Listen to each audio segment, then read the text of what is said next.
persons at risk of becoming seriously ill from the flu or the coronavirus, people over the age of 60, persons with medical conditions they already had, such as diabetes or heart disease or conditions that has made their immune system low, such as HIV or cancers. At this time, there is no vaccine or treatment. Serious cases may need oxygen or ventilator support. Be caring and show support for your elderly loved one during this time. A health and wellness message from your Ministry of Health.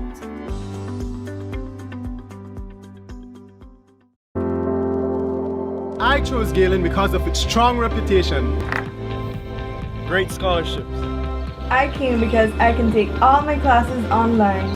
Because Galen University opens doors to the outside world. Their course offering in tourism. It gives me more opportunity to become who I want to be. If you want to connect with your inner champion to make the world a better place, then Galen is right for you.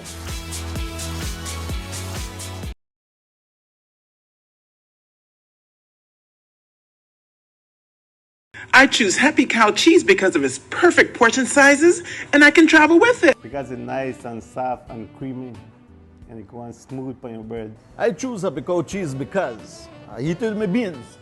I eat it with my fried jack. And you know why?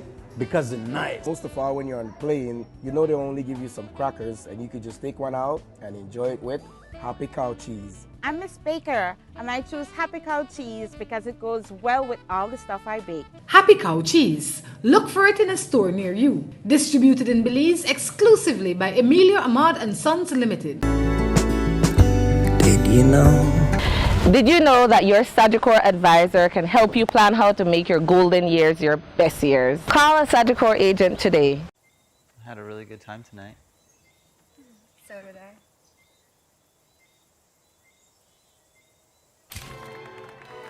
Life moves fast. Be prepared with Sagicor. Learn more at SagicorLife.com. Good morning, welcome to Morning Matters. This morning, like I've been saying for the last few shows, we are broadcasting from home. Wherever home is, that's where we are. Our guest this morning is a life and business coach. Her name is Mrs. Dionne Chamberlain. She's known throughout this country and throughout the Caribbean for what she does. She has a company called Chamberlain Consulting. Mrs. Chamberlain, good morning. How are you? Wonderful. Thank you for inviting us today, Rhonda. How are you today? Coping with the lockdown very well? You know, I am coping, but the reason we called you today is so that you can help maybe even myself, along with a lot of other people, cope during this time. But before we get into that, let's learn a little bit about you. Who is Dionne Chamberlain? Wow, that's an interesting question. Who am I? I like to tell everybody that I am blessed, and I feel that I have struggled quite a bit through my life to gain what I have, but I feel that I have been rewarded abundantly, and I believe that it is only fitting that those who have received should then pass on a bit more to others. So to whom much is given, much is expected. And I believe that that is my role. But more seriously, to two teenage boys who are mine, I believe that when we become parents, that we're put on this earth to make something better than it was before. And I believe that through our children is where that we can manifest that glory. So realistically, that is where I want to manifest the best for myself, but at the same time to give back to Belize, because Belize has been very gracious to me and my family. Before you started this business, you were working in the corporate world. You were working for other people. And then you made this transition to work for yourself. Why did you make this transition? You know, Rhonda, everything in my life I realized today, and so I'm talking 2020 vision is only 2020 after you've already occurred, right? So I'm going to talk about where I am right now. Interestingly enough, as I grew up from being a young girl, I was born to a disabled single mother, and we worked very hard all of our lives. She had to bake and prepare food for us to be able to sell, so that we could actually survive. And in all of that, although I hated going around, and I use the word hate, which is very strong at this point, which I don't really encourage, but I really dislike having to go around selling food. And I decided at that very point that I didn't want to. However, I learned a lot during that period. I learned how to become entrepreneurial. I learned how to sell in bulk so that I wouldn't have to be on the street a lot, obviously. And I learned to make do with a little because my mother always taught us that. And I think that was very, very important for us, you know. So that is where I really came from in terms of the beginning. Now, to be able to branch into consulting, I realized that I was doing and moving from place to place, working, trying to build up my skill sets. But everywhere I went, I learned something. Even from every bad encounter, every horrible work situation, I actually learned something which I could actually teach and implement in today's workplace. And as I did that, I realized that organizational growth was one of the most important things that we could ever do. However, it depended heavily on people. A lot of times organizations focus on the stroke of the pen things that are very easy. You know, we do reorganizations of environments, we put people in different places, we do a lot of different things, but we don't realize that the people are the most important aspect, and growing them, delivering on them, and which is very applicable as COVID-19 is going on, where many times we want to sit down and see what will occur, but there is no time to sit down. We have to understand that if you are not growing, then you are dying.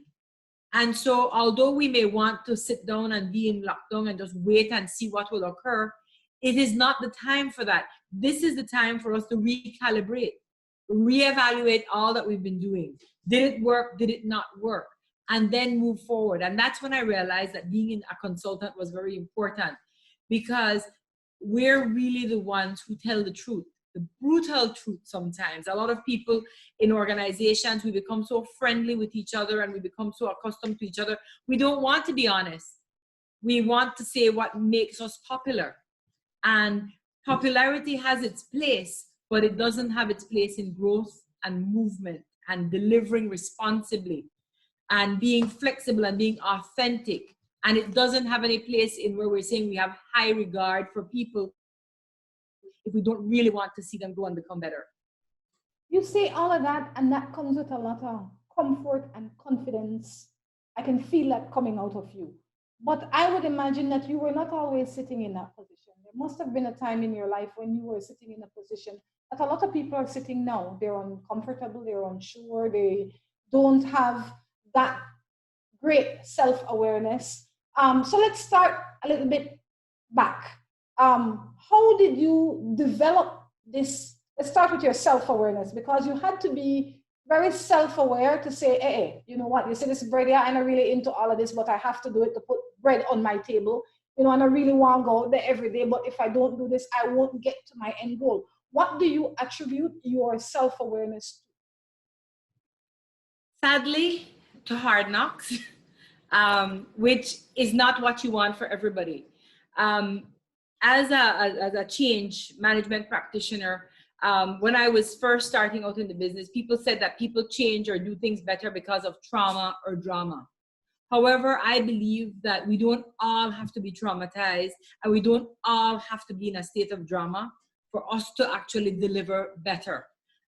My side of it was that I went through a lot of trauma from abuse to many other different areas. And I don't believe that you have to go through that for you to be able to evolve, right? But when you look at the lack of assuredness with COVID right now, one of the things that I am grateful for today is because I did grow up very hard. And so I realized that for me to survive, I have to do things differently. So say, for instance, as I cook today, yes, I'm used to abundantly putting in a lot of different vegetables into my soup. But I realized that today we can only use half of the length of the celery into the pot, and I realized that we can't really have the leg and the thigh each. You know, we have to eat. When I was little, my mother one chicken, Rhonda, would last for 4 or 5 days, and I know that my brother nowadays, that's one of the things that he doesn't like the most. I mean, he disliked being served a portion of something. And a long time ago, we didn't like to be served by our parents, right? Because that meant that they were limiting the quantity that you could have realistically. In my house, even the gizzard was cut in half because we had to share the gizzard. You know what I mean? So the reality is that today that I'm going through this, I am having a lot of fun sharing it with my children and even sharing it with the household. I mean, it's like my husband asked me a couple of days ago, he said he wants some grapes. So I went to the fridge and I pulled out, he said he wants like at least 12. I said, no, we can only have 5. And so these are the things that my mother did. And I'll be honest with you, I couldn't understand it when she used to do it. But today, I understand that if I want to eat grapes for the next 10 days, this pound of grapes that we got 2 weeks ago will not last. You understand? So we have to make sure that we stretch it out to the very limit. I recognize that you find the light in the situation, in all the situations that you are going through. Because even when you said when you were growing up, you suffered a lot, whatever that means. But I would go suffer a lot, but there was, life wasn't perfect. You know what I mean? But you also said that you suffered some abuse at some point in your life. Yes. But a lot of times when people go through this sufferation, if you call it that, they live there. They don't come out like Dionne Chamberlain. They don't come out and say, you know what, that I will use this as a lesson to take me to where I want to go. How did you manage to make that adjustment? One of the things that's very important, and I like the fact that you mentioned that I do business coaching and life coaching. Every one of us needs a mentor. Every one of us needs someone who will love us unconditionally with all of our warts or faults or ugly parts, whatever it is, right? And in my lifetime, I have had those people. And in kindergarten, mine was a lady by the name of Bernice York. I went to Cinderella Infant School. And this woman, who was my favorite teacher ever, and I'm sorry for all the other teachers out there, but Bernice York taught me how to be loved, along with my mother. My mother was incredible, but Bernice York taught me that outsiders could love you. You understand? And so insiders could love you, but insiders can abuse you, right? Like I told you all before with the abuse that I had with a family member. However, when an outsider shows you love, it's one of the most incredible things that you can ever have, because then you realize that the world will grant you support, right? So my first thing to anybody out there, it doesn't matter what state of life you come from, find yourself someone who will love you unconditionally. I'm not talking a spouse or anything like that. I'm talking a teacher, whether it be your mother, whether it be your father, whether it be a co-worker. But you know who those people are. And I think that every person could smile and say, I know who that person is for me. Because how we survive is how we respond. And if I know, and let me tell you something, the 2 people who are the most important in my life are both past at this point. Bernice York is gone and my mother is not in this life. But I'll tell you something, I speak to them all the time. And they still give me guidance, and I still listen to them from the lessons that they taught me. Miss York was one of the people who taught me how to speak. She told me that I was not allowed to echo any word that I could not spell. And so from a little girl, I knew that I couldn't say certain things, you know? And she also taught me that if you do not speak always with honesty, authenticity, integrity, and with love at all given times, then don't speak. Because your voice is to help or to hurt. And when you speak, if it's going to hurt, then you don't say it, even if you're thinking it. Because as human beings, we have a negative side and we have a positive side of us. And we are fed more negativity. Like you see with Facebook right now, we're only being fed negativity. And so our negative dog, which resides in half of our brain, is growing, and he's looming and getting larger and larger. And our little positive dog is that tiny little potlika in the corner that is very hard to survive. But you want to know what? They're stronger. They will survive everything, because they're not hybrid dogs that suck up negativity, right? So how we respond is how we learn how to survive. However, you have to decide if you want to grow or if you want to stagnate and sit in a room and just complain and complain and complain about what's going on. Somebody in the world is having a harder time than you and me right now, Rhonda, and that's a reality. Definitely, Dionne, this is definitely going to be an interesting show. So if you are watching this show, don't get up, because Dionne will say something that will impact you in a way that you would never imagine. I don't know what she's going to say. I know that the conversation so far is uplifting and it's bright and it's happy. And that is what we need in this time. We need to find places and spaces that will impact us in positive ways. So Dionne, again, I say thank you for coming in this morning and sharing your light with all of us, because everybody needs a little light. Thank you. And I'm really happy to be here. Thank you. What we're going to take a quick break and be back.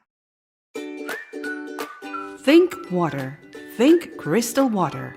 For energy and health, you need to drink water throughout the day.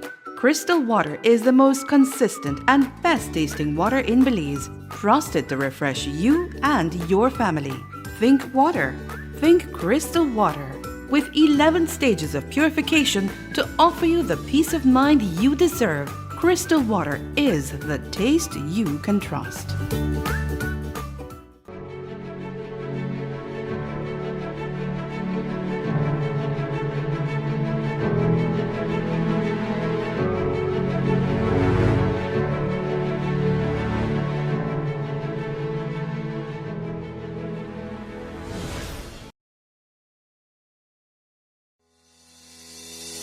Stay healthy while traveling. Frequently wash hands with soap and clean running water, or use an alcohol-based hand sanitizer. Avoid touching eyes, nose, and mouth. Avoid close contact with persons suffering from any cold or flu-like symptoms. Avoid travel if you have any cold or flu-like symptoms. Avoid travel unless absolutely necessary to any location that currently has local spread of the COVID-19. If you become ill, please visit your doctor or nearest health center and share your travel history. A health and wellness message from your Ministry of Health.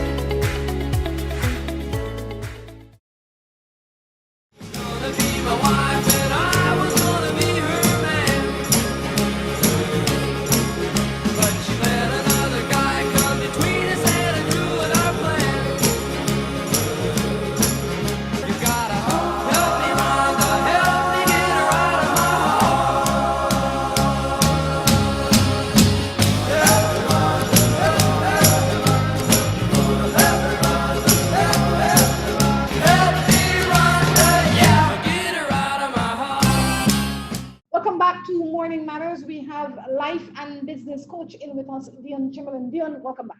We will talk about how can people cope with, let's start with themselves being stationary. A lot of us are not accustomed to being in the house for any extended time. We leave here at 6:30 in the morning and we get back at 6:30 in the evening. We're tired, we eat, we go to bed, and we wake up and we do it all over again. Now we're home 24 hours. We have to find things to do. We have to find ways to entertain and motivate ourselves. But this is also a time that a lot of people are losing their time.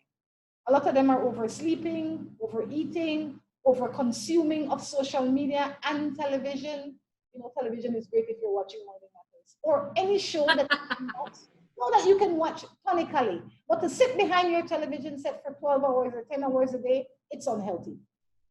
You know, but these are some of the issues that people are facing. So maybe we can start there, because I think that will help the masses. Well, the first thing I want to tell you is that it takes 21 days to change or break a habit. It takes 6 months to create an addiction, and it takes 9 years to institutionalize, right? So as an employee, as an employer, as anyone out in the street, whatever it is, don't change your routine, or else you will not be able to get back into it very easily. And the reason it's important, 21 days of you doing the same thing over and over, spending all day on Facebook, only checking in on the news to see what's going on with COVID-19 every 10 seconds, and eating nonstop, trust me, that's going to become your habit after the 21 days. And if we sadly have to stay for up until 6 months time within this kind of lockdown, it will irrevocably change your future, right?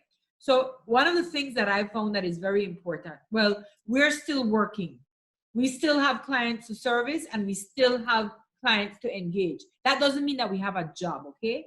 The reality is, I need that our position, our company doesn't die in the heads of our clients out there.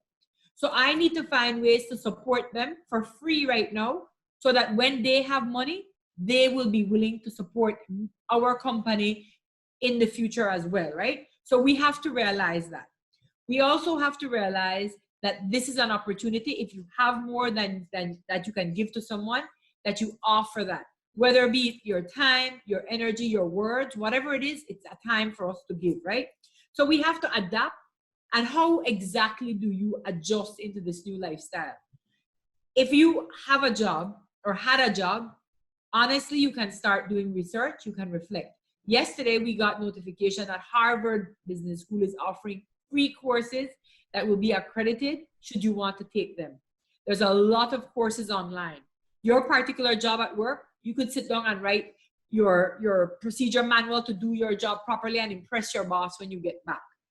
Your jobs, your work can continue to some level unless you have that highly interactive job where you're at a supermarket. And then if that's the case, then you're an essential worker and you're out there.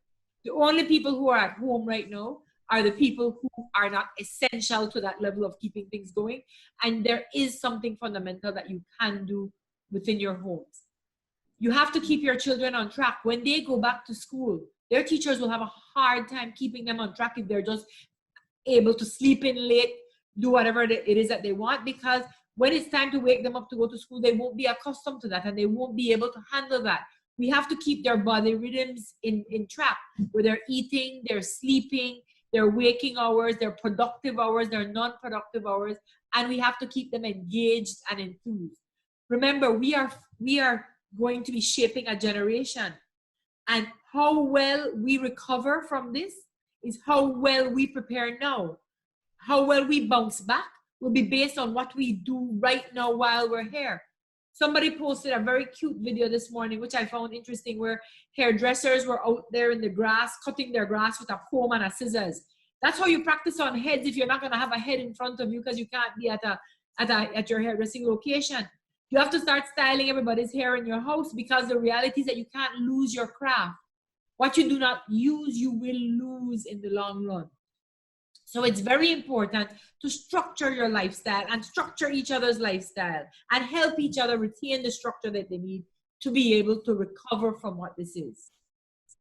I love that, because I notice within my own circle, I would call some of my friends that normally would be up at 8 o'clock in the morning. I have to be up because I get out and I take my shows. So my life is pretty much the same. But then I have friends that I would normally talk to them on my drive to work or whatever the case is. So I still kind of call them around the same time, because just to kind of keep some normalcy in our life. But a lot of times they're sleeping, their children are sleeping. Everybody is on this switch clock. So in the day they're sleeping, in the night they're eating.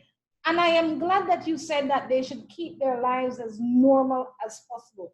However, for somebody that still has their job, but now they are asked to work from home, how can they make the best use of their time while at home and to produce what the boss is expecting from them? Well, first of all, it's important for the boss to set up the parameters and the boundaries that we need to follow. One of the things that we're doing, and so I'll use my company as a direct example. Every Monday morning, we still have our breakdown meeting and we go over our job responsibilities and our assignments of it, and we send out those notes. Every Friday, we have close down. And this is a routine that we've done before COVID-19. However, we have to realize that within their lives, they are dealing with friends from the States who are being afflicted with this disease. They're having interruptions from their children. So you can't get the 8 hours worth of productivity, because that would be crazy of you to even contemplate that. However, you need to keep them on a schedule of what needs to be delivered, the quality levels that it needs to be delivered, but you can also create the structure that they need in terms of what they need to provide. Say, for instance, you know that you have to deliver the show, so you still need to be reaching out, getting somebody, getting it all set up and all of that. The same routines are applicable when somebody has to work at home. It's even harder for those within the call center environment. Most of the legions who are in a call center environment are running their call center work from their homes right now. And I'm impressed, because this is one grouping that will keep this economy alive. You need to hold yourself and your families and your future in high self-regard. You have to know that you want an abundant future for you to arrive at that destination. So I'm asking everybody, contemplate, what do you want for yourself? You want a lethargic society which lies around all day waiting just to eat meals and move into it, or do we want one that is driven to deliver? As you speak, some people will say, tomorrow when I wake up, I will do exactly what Dionne says, because it makes the most sense. And then there will be those people, which I think will still be a huge number, that would say, but I feel so lost. I need something to regain my sense of purpose. Because a lot of these people, while some of them can depend that their job will be waiting for them, what about the ones that are not sure if their jobs will be waiting for them? What would you suggest for those kinds of people? It's a struggle. I mean, you have to physically pull yourself together. And what I've done is that I wake up and I actually bathe and put on some makeup and put on real clothes, because I find that when I stay in home clothes, my mind gets even more warped, right? So, and I realize that. And I also set early morning meetings if I have to as well, because meetings mean that I have to get going, right? So it's not easy at all. And even for the kids, it's not easy. But I go in the kitchen and I make lots of noise so people wake up and have breakfast at a normal hour, because they can't sleep. So I'm not waking you up, but I'm creating the mischief to wake you up, right? So it's not easy at all. But one of the things that we have to realize is that people who don't decide to wake up are going to keep blaming everybody for their failures and what they don't have. They're going to remain closed and they will be rigid, and they'll start get defensive and get angry at things that you and I say, and they'll pick words at what we're talking about right now and say they could talk because they got a good life and they got a big house and they could eat in and their food and they could do all of their things. One of the things that I've realized is in life, you could either be a victim or you could be a victor, right? And victims, I say, they lie in bed all day. They have blame, excuse, and denial for every single thing that's going on in their life. And I was once there, so I understand you very carefully. But if you want to be a victor, you have to take ownership, accountability, and responsibility, and realize that every single thing that happens in your life, you have to bear some ownership and responsibility towards it. I've been fired several times, you know, Rhonda. And I know why I was fired from each job I was fired from. And I know why I was hired for certain jobs as well. And I know why I was forced to do certain things, and I know why I wasn't forced to do certain things. So I have had to come back and realize that I am in charge of me and I could drive that differently. So again, like I said, it's not easy, but nothing is more important than a made-up mind of a human being. Once a human being decides they want to do something.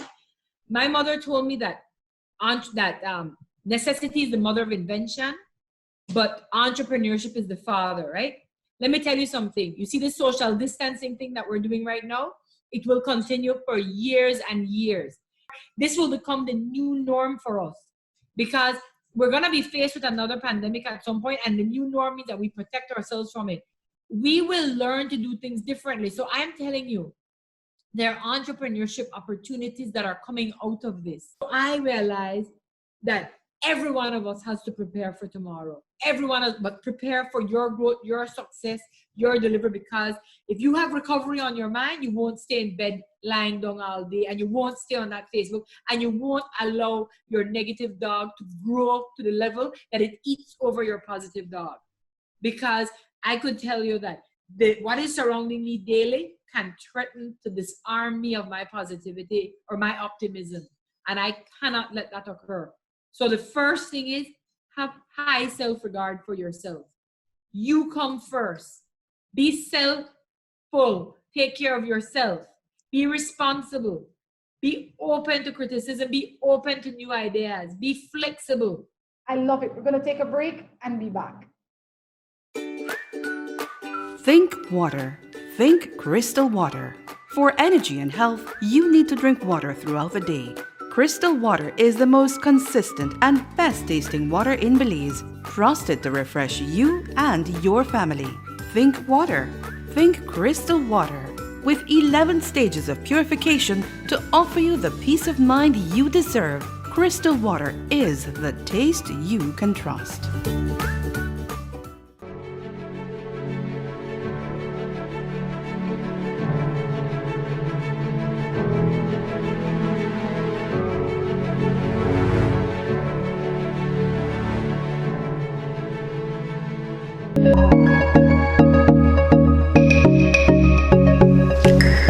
Here at Coop Sheet Metal, we believe our job is very essential in serving our customers. And that is just one reason why visiting us is an experience to be remembered.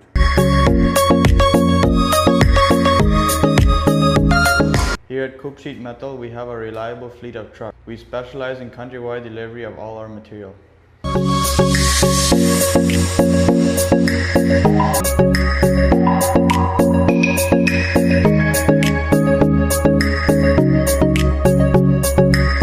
Coop Sheet Metal is a family business that was started by my grandfather, who even had many of his machines hand-built decades ago to make our products the most reliable in Belize.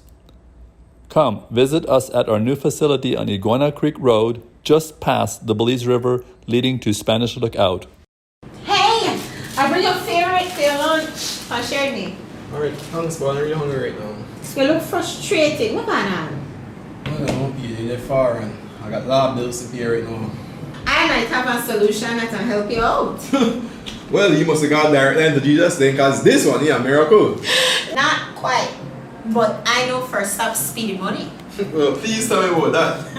First Stop Speedy Money is a pawn shop that is designed to help you on days just like this. Really? Yes, you know they pawn old jewelry, bracelet, earring. They even do pawn and drive. This means you have full use of your vehicle and still get money. Joe, you make it so easy? It is easy. Hey, yo. Let's go check it out right now. Visit First Stop Speedy Money at Capital Garden Plaza on Constitution Drive in Belmopan or at 10 King Street in Belize City. Me and my Marie shops in Inland Lake.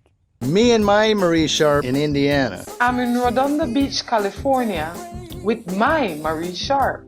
Me and my Marie shops in Kabul, Afghanistan. Me and my Marie shop that are Hertfordshire, England. Me and my Marie shops in Taipei, Taiwan. Marie Sharp, world-class products produced in Belize. New Buildings Limited is the company of choice when it comes to design, fabricating and erection of wide-span metal buildings in Belize. At New Buildings, we have a team of well-trained professionals that can produce the most innovative and durable metal structures. Be it domestic or industrial buildings, we can get it done for you. We have put together some of the most outstanding metal structures in the country. We also do estimates and consulting. Visit New Buildings in Spanish Lookout or give them a call at 631-8723 or 610-5185. New Buildings Limited, the experts when it comes to metal structures in Belize.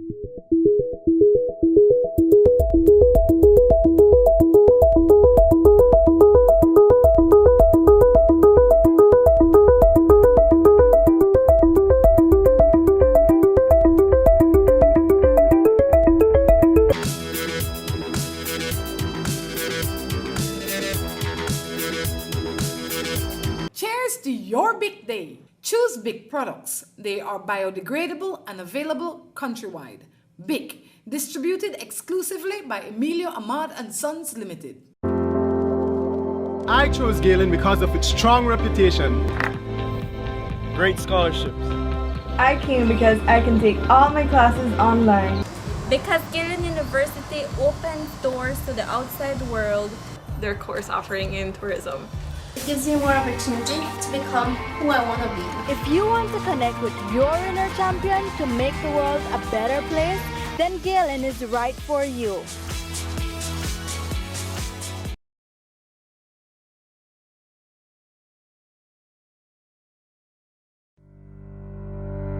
Reduce your risk of viral illness like the flu or the coronavirus. Wash your hands frequently with soap and water or with an alcohol-based hand sanitizer. Cover your nose and mouth when coughing or sneezing with a tissue. Throw away, then wash hands immediately. Avoid close contact with anyone who has the cold or flu-like symptoms. If you become ill, please visit your doctor or nearest health center and share your travel history.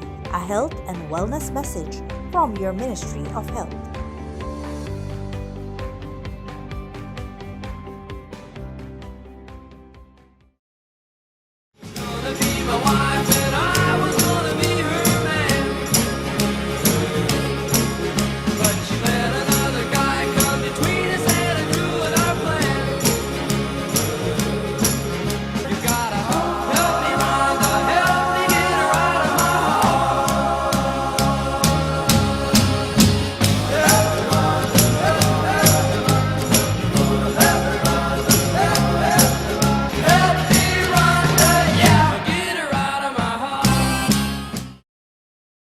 welcome back. Dionne says, remember to feed the good dog in you. Fortunate for you, the good dog is a pot liquor. It don't need much maintenance, but it needs oxygen. Don't starve it of its oxygen. Dionne, again, welcome back. You know, yes, I could sit here all morning and just listen to you. And I would be happy to do that because I think a lot of the things that you say, it speaks to everybody. It speaks to the child, it speaks to the parent, it speaks to the unemployed person.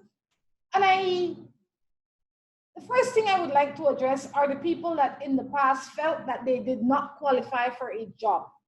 I can't do nothing. I know 15, I can't go get this job, I can't go get that job. But I believe that this time provides for them a different opportunity because they see one more option now. What would you say to somebody like that? I know that people may again look at me and say that's not, I don't face that, but I could tell you something. I went through a period of my life in applying for jobs, right? And I would get that response back that you're overqualified for the position. You don't qualify. And so at the very end, you may feel that you don't qualify for a job. That's why you need to create that job that you are qualified for. And I can tell you that there are so many opportunities that I see everywhere. I look at the rum cake industry that is in every Caribbean country. I look at the fish fry environment, which is in most Caribbean countries. I think we need to go into local neighborhoods, you know, in Port Loyola, in Majestic Alley, and these areas, and create this social environment where the people who live in these areas can cook their nice Johnny cake and serve their nice little fried fish and give you that tea, you know, that nice cup of tea that granny feel, and make me feel, when our tourism rebounds, make me feel like I am having real tourism that is occurring here. And so I believe that there are things that we can do to make a difference. I saw this lady on Central American Boulevard. I mean, she cooks Creole bread, Johnny cake, and chicken parts, meat parts, whatever you get, only foot, only gizzard, only liver, and people lined up out there. How did she think of that? You know what I mean? Like, there are things we have to just sit back and go, what would I want? And create these opportunities for ourselves on a regular basis. I think it is important for people to recognize that the spirit that they foster is the spirit that will grow. So if you are out and all you are looking for is, oh gosh, I'm only getting this, or I'm not getting this, or no, I don't have any of this, or, I mean, that will not only kill you, but it will kill the people around you. So I like the fact that you said they should look for the good and celebrate that. And you attract what you are. So if you're in a good space, you will attract more happiness. If you're in a bad space, you will draw more negativity to you, and then you'll just fizz out, like we say in our Creole, and we can't afford that. This is a time also when people don't have money. For even the ones that had money don't have the same amount of money. I know that in the first segment you gave them examples of how they can stretch them dollar, you know. But how do you communicate this to a child, or as a parent, how do you communicate this to your children that are accustomed to eating? First of all, there are some parents that never cooked, so now they have to figure out how to cook and how to stretch it. So the things that they now want to feed their children are not accustomed to eating. And that $75 a week is not working for them. What are some of the ways that you suggest they make the best use of what they have? Well, first of all, I think that we have to also look at this also for the future, where we create that environment where your children are apprised of your situation. My children, whenever we go into a grocery store from they were little, when they saw me putting things in, we could afford this? You sure we could afford this? Because I always let them know that there are limitations to everything in life. And that is important. For those of us who don't know to cook, start asking for recipes. I have people sending me requests for recipes. And in fact, there was a chain grouping of people asking for recipes started up over this week. Success isn't a one-time thing. It's not a COVID-19 thing. We have to decide that we will make sure that we live frugally. And you also need to teach your children why you're doing it. In life, I don't want you to impose upon me. I don't want you to tell me what to do. It's a journey. You invite me on a journey, and you tell me why. And let me understand. And you ask me, is it okay? And once I understand why I can't eat the whole piece of cheese on my fried jack, why I have to, because a lot of people in Belize we got used to this thing where you eat egg, beans, cheese, and sausage. My house, you either get the cheese, you get the beans, you get the sausage. You can't get the 4 components. If it's egg, it's egg. We need to learn to teach that so that when we are able to move forward, we can move forward, right? And one of the things that hurts me a lot right now is the fact that we are not seeing the need to keep our farmers afloat and our industries alive. I mean, personally, I would prefer that we give food by keeping these industries alive and making sure that everybody is fed, rather than hearing that things are rotting in the fields and that we're slaughtering all of our egg-laying chickens and all of these things. When Belizean industries die, that is when real poverty will occur, because we will have lost our sustainability to provide food on our tables for our people, and that is a scary position. Dionne, you know, you touch a very sensitive but real topic. I think perhaps in the future we can have a sit down with that, where we can talk about how to train the people to eat local. You go into the store, try and buy things that are made here, that are grown here. Feed your family local. And if every nation, especially the Caribbean nations, are feeding their families from their own earth, we will pass this time in a better place. But to go back to where we were, I think also there are a lot of people that are struggling with anxiety, and people's mental health may be deteriorating. How can somebody that is struggling with their mental health issues pass this time? Honestly, this is a serious era for me. I don't know if you know, but I am a member of the Mental Health Association board, and I'm also a board member of the Welcome Resource Center. And this is an area of major concern, because you are right. And guess what? It's the people who don't have mental health issues are developing mental health issues because of this.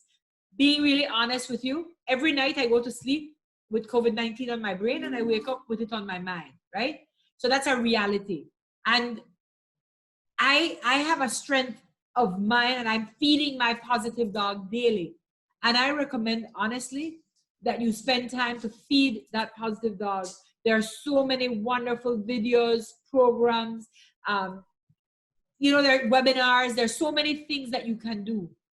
Focus on watching those, even the humor things. I mean, I've gotten some brilliant jokes coming out. I mean, TikTok jokes and stuff. I mean, Charmaine Garbett, I swear, I watch her stuff. She has me cracking up every day. You need to laugh. You need to enjoy. That is where your diaphragm needs to exercise, you know? And that may well strengthen us should we ever get sick with the real disease. We need to laugh. We need to enjoy each other's company. We need to find activities. I mean, in my house, we play Monopoly. We have a game called Bananagrams. We watch silly videos at night together. You have to find some level of, we are not meant to be stranded and isolated. We're human beings who need to congregate. I had a friend who passed away last week, Sunday, and every 3 o'clock, we would have novena. And that gave me a sense of purpose. And all of us, we would bathe and get beautiful for novena so we could see each other. There were people from Chicago, from London, from all over Belize joining for this novena. And praying together brought us some sense of community, because we are social beings and we need to be social. And we've gotten so used to sending each other a WhatsApp for happy birthday and everything. We need to start singing happy birthday for each other. We need to start congregating, even virtually, like the way you and I are right now. You're the highlight of my day as well right now, being able to talk to you. So we need to build relationships, you know, and build somewhere where we can commune with each other and be together and be friends and socialize at the end of the day. Very, very important. I think, and for our children, so that they don't lose it and they can do their homeschooling and learn, but enjoy being here. You know, because we're right now, let me tell you, we're getting a whole new appreciation for teachers and babysitters. You know what I mean? Okay. Because we can't handle our kids for this amount of time. Lord, I mean, you know, we're looking forward to all the miss out there, you know? Yeah, I was going to say, as an adult, as I have an adult child, so I don't feel it as much. But let me stay on the mental health for a little while, because I think it is something that people don't talk about enough. And I think that the people that are suffering may not feel comfortable or confident enough to reach out to somebody, maybe even in their own household, because they're suffering right alongside somebody that may not be aware of their suffering. So two things I need from you. I want to know what are some of the things that the outsider can look for in their own household, among their own children or spouses, and what can the person that's going through it do to come out, to kind of feel comfortable to say, my husband or my wife or my mom or my aunt or whoever you live with, this is how I am feeling, without feeling judged. That's a very difficult one, based on the fact that we are judged every single step of the day, every day, which is why it goes back to my very first point in having a mentor or a coach who loves you with your warts and your bruises and everything, because that person is going to be the person not to judge you. And that is where you build that comfort level first. But I'll let you know, if you're one of those people suffering with any type of mental issue, understand that all of us are having anxiety right now. So nobody can tell me that they're not scared, they're not afraid, and they're quite fine with this entire situation. If you find me that person, and I can tell you that they are devoid of emotion and are not human any at all, right? And one of the things that we have to realize is that the people who have been clinically diagnosed, they will have better coping capabilities than we do, because we were never, ever cultured or trained in that, right? And just having to bury your loved ones with no community support is going to be trauma that many of us are living at this point and will have to continue. I listened to patient number 3 talk about the mental anguish of waiting for that test to come back, and the stigma associated with how we're treating each other and all of this. And we have to understand that we will be living in a bruised and hurt society for the next upcoming years. And your question, I really am not qualified or an expert to answer. However, it's an excellent question, Rhonda, and I really believe that we need to have a think tank and we need to really get involved with this. But I can tell you that there are resources to reach out to. The Mental Health Association, there are a group set of numbers, and I'll share it with you after our session today. The Welcome Resource Center, I know that Martine King and her team, they have quite a bit going on, and they're doing, I know Krista Courtney is doing counseling virtually right now. There are several things that are set up in Belize. In fact, at the Welcome Resource Center, we've taken all of the mentally challenged males, and we're housing them at MCC right now, and with coordination with many different agencies, along with the city council and everybody, they're feeding them there. Trying to make sure that we take care of our people at this point is very, very important. But the most important thing is empathy. We have to be, as a society, realize that not everyone adapts to everything like us. And although I may look at you and find you smiling in the corner or being happy, doesn't mean that you are. It just means that you have learned how to mask it very well. And that's what I tell all employers, even in the past. Don't look at your worker who is smiling and laughing and think that life is a bunch of roses for them. We have to realize that everybody is going through their own pace and their own issues at every given time. And we have to learn to be human. But we have become so devoid of humanity, where we record each other's conversations, we blast out everybody for everything, we disrespect the government, we disrespect everything. Respect is one of the first things that we have to learn. And we have to learn to respect within the ecosystems of our homes, first of all.